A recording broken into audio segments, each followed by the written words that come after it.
सृजन और विनाश, शांति और उग्रता। जरा सोचिए, क्या ये दोनों विपरीत शक्तियां एक ही सत्ता में एक ही जगह मौजूद हो सकती हैं? आज हम दर्शन के सबसे जटिल और रहस्यमयी किरदारों में से एक को समझने की कोशिश करेंगे, महादेव, जिन्हें हम सब शिव के नाम से भी जानते हैं। वो एक ऐसा विरोधाभास है जो इन सभी द्वंद्वों को अपने अंदर समेटे हुए हैं। तो यहीं पर सबसे बड़ा सवाल उठता है, आखिर विनाश सृजन का काम कैसे कर सकता है? ये सुनने में थोड़ा अजीब और विरोधाभासी लगता है ना? लेकिन यकीन मानिए, यही वो चाबी है जिससे शिव के असली सार को समझा जा सकता है। तो चलिए इस गुत्थी को मिलकर सुलझाते हैं। देखिए, एक तरफ तो हम शिव को हिंदू त्रिमूर्ति में विध्वंसक या डिस्ट्रॉयर के रूप में जानते हैं, और दूसरी तरफ उन्हें परम निर्माता, आदि योगी भी माना जाता है। तो फिर ये दोनों बिल्कुल विपरीत भूमिकाएं एक ही दिव्य सिद्धांत में कैसे फिट होती हैं? आइए आज इसी तनाव को समझते हैं। तो चलिए सबसे पहले बात करते हैं शिव के इस शाश्वत विरोधाभास की। यहाँ हम ये पता लगाएंगे कि वो कैसे आम लेबल से कहीं ज्यादा बढ़कर हैं और कैसे वो बिना किसी अंदरूनी टकराव के एक दूसरे से बिल्कुल अलग चीजों को अपने भीतर समा लेते हैं। जरा इस बारे में सोचिए कि शिव एक ही समय में कितनी सारी भूमिकाएं निभा रहे हैं। वो हिमालय में ध्यान करने वाले एक महान तपस्वी योगी हैं, लेकिन वही शिव एक समर्पित पति और पिता भी हैं। वो राक्षसों का संहार करने वाले उग्र रुद्र हैं, पर वही भोलेनाथ भी हैं, जो बहुत आसानी से खुश हो जाते हैं। वो परम शांति में एकदम स्थिर हैं। और फिर वही शिव पूरे ब्रह्मांड का नृत्य करने वाले नटराज भी हैं। वो ब्रह्मांड को खत्म करते हैं, लेकिन उसी ब्रह्मांड को बचाने के लिए खुद जहर भी पी जाते हैं। ये विरोधाभास ही हमें दिखाते हैं कि शिव किसी एक परिभाषा या कैटेगरी से कहीं ऊपर हैं। तो अब जब हमने उनके इस विरोधाभासी स्वभाव को थोड़ा समझ लिया है, तो चलिए एक कदम और आगे बढ़ते हैं और उनकी दृश्य भाषा यानी उनके दिव्य प्रतीकों के गहरे अर्थ को समझते हैं। इसे समझने के लिए एक शब्द है आइकॉनोग्राफी। इसका सीधा सा मतलब है कि हम शिव से जुड़ी हर एक चीज, हर प्रतीक के पीछे छिपे मतलब को समझेंगे, क्योंकि उनका हर प्रतीक अपने आप में एक कहानी कहता है और एक गहरे दार्शनिक सच को सामने लाता है। शिव की सबसे आकर्षक विशेषताओं में से एक उनकी तीसरी आंख। ये सिर्फ कोई फिजिकल ऑर्गन नहीं है, ये दिव्य ज्ञान और इस भौतिक दुनिया के पार देखने की शक्ति का प्रतीक है। और कहते हैं, जब ये आंख खुलती है तो ये अज्ञान और अहंकार को जलाकर राख कर देती है, जिससे एक नए बदलाव का रास्ता खुलता है। उनके सिर पर जो अर्धचंद्र सजा है, वो समय के गोल गोल घूमने वाले चक्र का प्रतीक है, बिल्कुल वैसे ही जैसे चांद घटता है और फिर बढ़ जाता है। ये दिखाता है कि शिव समय के भी स्वामी है और ब्रह्मांड की शक्तियों पर उनका शांत नियंत्रण है। ये स्थिरता और परम शांति का भी प्रतीक है।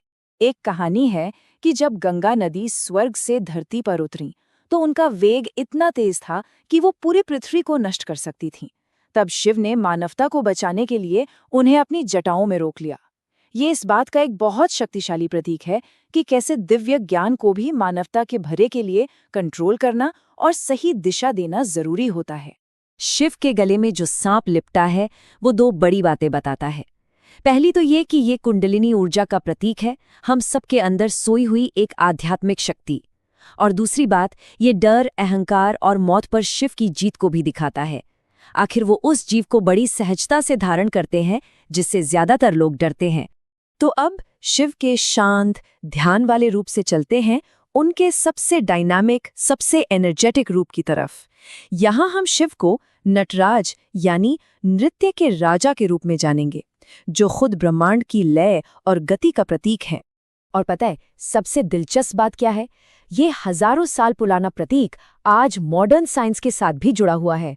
स्विट्जरलैंड में दुनिया की सबसे बड़ी पार्टिकल फिजिक्स लेबोरेटरी सर्न में नटराज की एक मूर्ति लगी हुई है, और वहां लगी एक पट्टिका इस गहरे संबंध को मानती है जो प्राचीन दर्शन को आज की कटिंग एज साइंस से जोड़ती है। लेकिन शिव का डांस सिर्फ एक तरह का नहीं है। एक है रुद्र तांडव, जो विनाश का, प्रलय का एक बहुत ही उग्र और शक्तिशाली नृत्य है। और ठीक इसके उलट है आनंद तांडव, जो सृजन का, खुशी का नृत्य है, जो जीवन को जन्म देता है और उसे बनाए रखता है। ये दोनों मिलकर ही सृष्टि का संतुलन बनाते हैं। नटराज के रूप में ना हर एक चीज का एक गहरा मतलब है।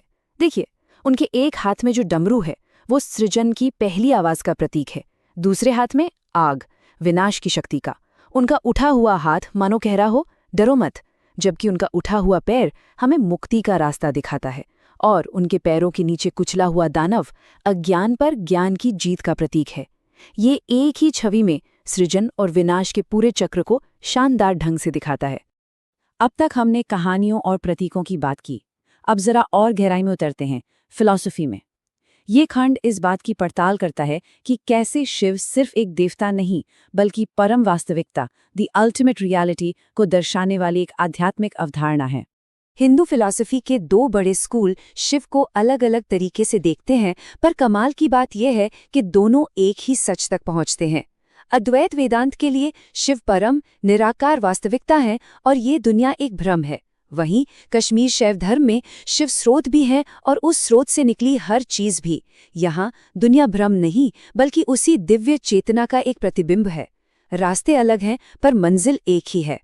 और अब आते हैं सबसे हैरान करने वाले हिस्से पर, कैसे ये हजारों साल पुरानी फिलॉसफी आज की मॉडर्न साइंस से जुड़ती है। इस आखिरी खंड में हम इन्हीं प्राचीन दार्शनिक अवधारणाओं और आधुनिक वैज्ञानिक सिद्धांतों के बीच की आश्चर्यजनक समानताओं को उजागर करेंगे। ये सोचना भी कमाल है कि शिव की विनाशक और निर्माता की भूमिका आज की कॉस्मोलॉजी में कैसे झलकती है। बिग बैंग और बिग क्रंच की थ्योरी सृजन और विघटन के ब्रह्मांडीय चक्रों की हिंदू अवधारणा जैसी ही है।